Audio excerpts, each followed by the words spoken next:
My presentation will be on Blaise Pascal. He was born in 1623 and died in 1666. During his short life, he accomplished many things and made many fascinating advancements for the world of mathematics. He is more popular in the realm of philosophy for his book titled Les Pensées, which deals with profound existential questions.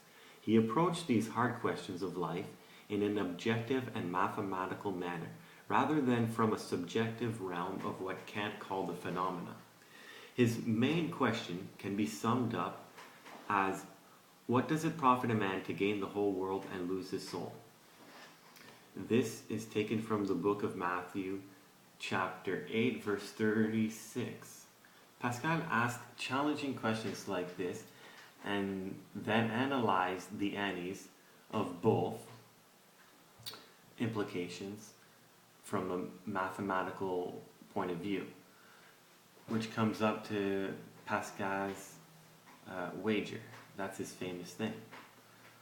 He did this in order to rattle his rich aristocratic friends who, in his opinion, were at the risk of losing salvation because they were just betting their money. This is very interesting. However, my paper will not be talking so much about Pascal's wager, but rather about some of the discoveries he did in mathematics. My primary focus will be on his discoveries of the first arithmetic machine, as well as the arithmetical triangle, which helps us to determine the slope, also known as the pattern. This triangle calculates equations by having higher decimals generalizations. In this triangle,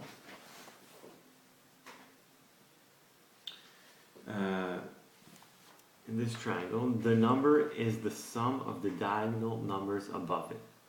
And it can keep going as we do the equations.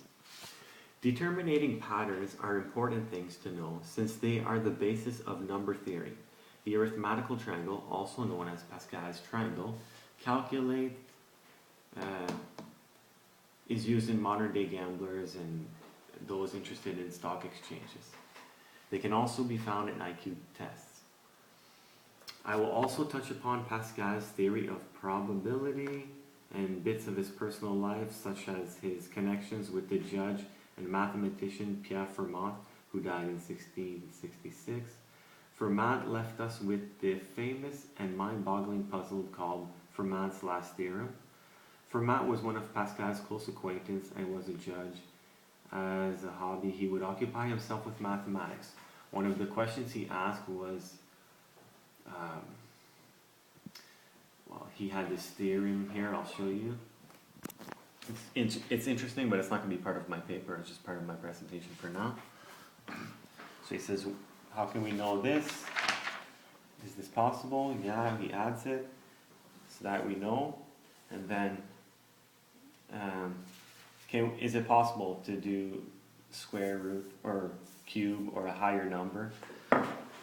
He says, no, it's not possible. So, it's a very interesting question that's been boggling people's minds for centuries, and these are the kind of people that Pascal hung out with, so he's very interesting.